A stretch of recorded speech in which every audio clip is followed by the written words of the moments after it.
Yang terbaru, gara-gara sakit hati dan kecewa karena sering diancam, seorang anak di Medan, Sumatera Utara tega membunuh ibu kandungnya. Kasus pembunuhan juga menimpa satu keluarga di Situbondo, Jawa Timur. Sementara di Serang, Banten, 2 pekan berlalu, pelaku pembunuhan terhadap anak politisi PKS belum juga terungkap.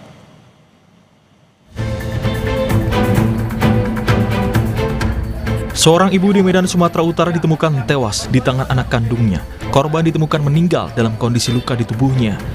Polisi bilang pembunuhan dipicu perlakuan korban yang kerap melakukan kekerasan dan ancaman terhadap anggota keluarganya. Sakit hati memuncak setelah korban menghapus aplikasi game online di ponsel pelaku. Melihat kekerasan yang dilakukan korban terhadap kakak, adik, dan bapaknya yang diancam menggunakan pisau. Ini dilihat oleh si adik. Kemudian melihat kakaknya, maksudnya adik melihat kakaknya yang dipukuli oleh korban menggunakan sapu dan tali pinggang. Si korban sakit hati karena game online-nya dihapus. Korban melihat game Murder Mystery pada season Kills Others menggunakan pisau.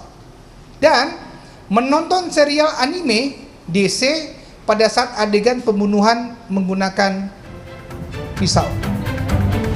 Dinas Pemberdayaan Perempuan, Perlindungan Anak dan Keluarga Berencana Sumatera Utara menyebut akan mendampingi anak yang berkonflik dengan hukum, mulai dari menjalani proses hukum hingga persidangan.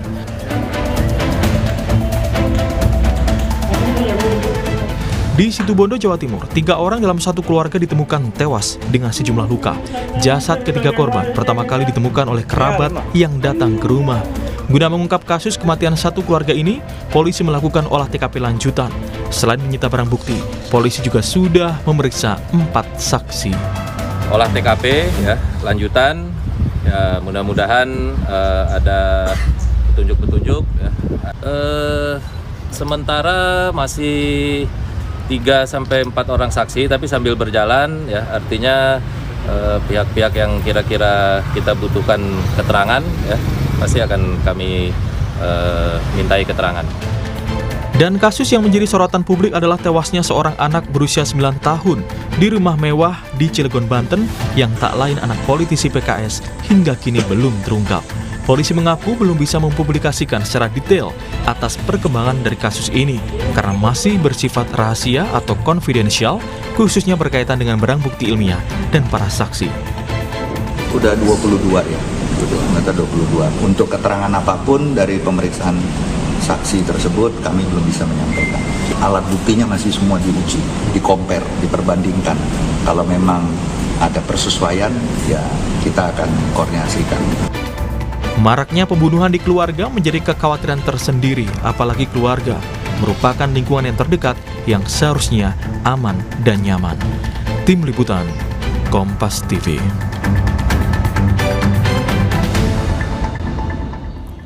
Maraknya kasus pembunuhan di lingkup keluarga menjadi keprihatinan tersendiri. Lingkungan keluarga adalah lingkungan yang harusnya nyaman dan aman. Lalu, mengapa kasus pembunuhan seperti ini bisa terjadi di lingkungan keluarga? Kali ini kita akan membahasnya bersama dengan psikolog klinis forensik Cassandra Putranto. Selamat siang, Mbak Cassandra. Selamat siang, Mas Imron. Assalamualaikum warahmatullahi wabarakatuh. Waalaikumsalam warahmatullahi wabarakatuh. Baik, Mbak Cassandra, belakangan ini kita tahu beberapa kasus pembunuhan terjadi dalam lingkup keluarga. Sebenarnya dari sisi psikologis forensik, seperti apa memandang kasus pembunuhan di lingkup keluarga seperti ini? Dalam setiap kasus yang melibatkan hilangnya nyawa seseorang, tentu harus ada pemeriksaan yang mendalam terlebih dahulu untuk mengetahui dan memastikan sumber penyebabnya. Nah, dalam hal ini kan kepolisian juga pasti sedang mencari sebabnya ya, tapi dari hasil-hasil yang diperoleh tentu bisa dipastikan, bisa ditentukan kira-kira faktor yang mungkin menjadi penyebab.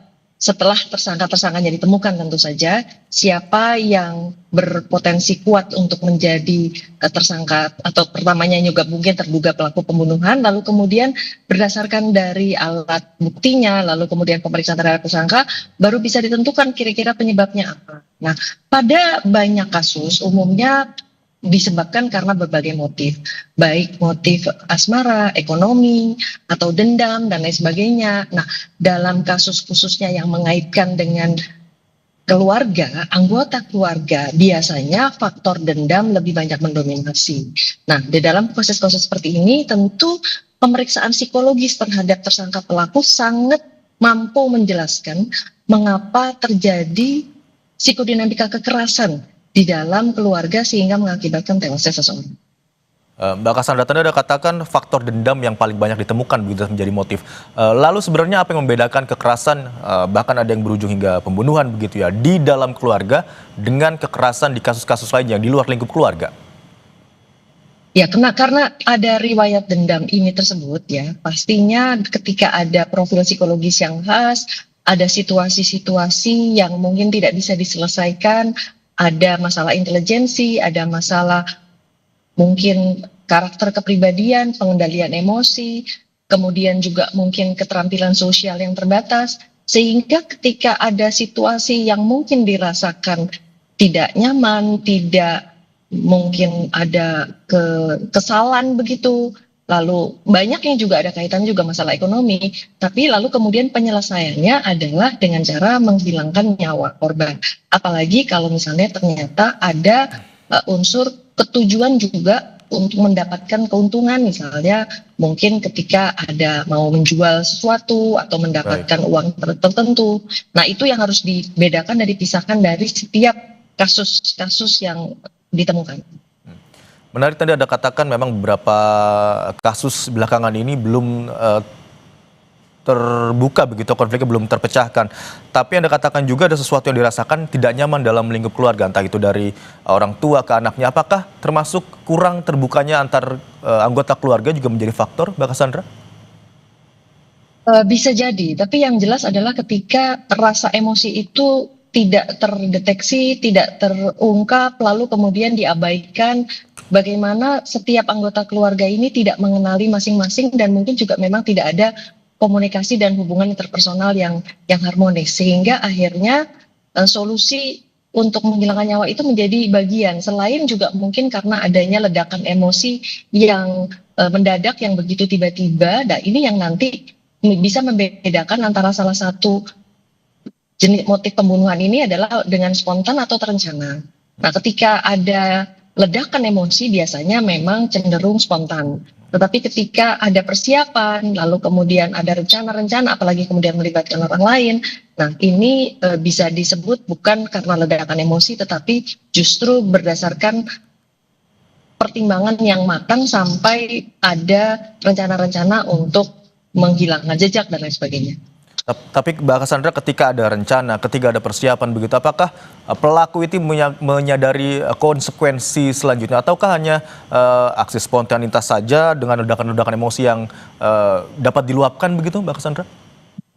Ya, itu yang membedakan setiap kasus. Itu alasannya mengapa kepolisian tentu menahan diri untuk tidak segera membuka dan mengungkapkan sebelum semua bukti-bukti itu diperoleh. Jadi kembali lagi bahwa penyelidikan itu sangat hati-hati dilakukan untuk supaya bisa memastikan penyebabnya apa. Lalu perjalanan dari sebuah keputusan tersebut apakah disebabkan karena ledakan emosi, karena tidak dapat mengendalikan emosi, atau karena perencanaan. Nah, ini juga berdasarkan hasil-hasil temuan di lapangan. Lalu bagaimana masyarakat di luar lingkup keluarga, tapi masih keluarga dekat begitu Mbak Cassandra ya, bisa lebih proaktif melaporkan tanda-tanda kekerasan internal yang terjadi dalam keluarga? Ya, sebenarnya kembali lagi kita di Indonesia memang mengenal adanya keluarga inti, lalu kemudian ada keluarga extended gitu ya, meluas, mungkin ada kira-kira misalnya ada ayah, orang tua, ada kakek, nenek, ada tetangga. Nah, ini yang tentu harus pastikan juga bahwa setiap anggota keluarga mengenali masing-masing yang lainnya, lalu kemudian juga mengetahui apa yang sedang terjadi, bagaimana kondisi emosi mereka saat itu. Situasi-situasi yang mungkin sulit sedang dihadapi, pertengkaran-pertengkaran, nah semua harus diselesaikan, jangan sampai berlarut-larut, dan jangan sampai ada satu kondisi yang terabaikan sehingga akhirnya karena adanya suatu perjalanan emosi yang tidak terdeteksi oleh anggota keluarga lain, sehingga hal ini bisa terjadi yang tentu saja bisa berakibat sangat fatal, karena pada beberapa kasus bisa jadi korbannya lebih dari satu. Baik, intinya salah satu hal yang harus menjadi penting adalah bagaimana keterbukaan dalam anggota keluarga, antar anggota keluarga, sehingga apapun dapat dibicarakan begitu, termasuk hal-hal yang menjadi dendam dalam lingkungan keluarga. Terima kasih atas informasi yang Anda bagikan, Mbak Cassandra Putantro.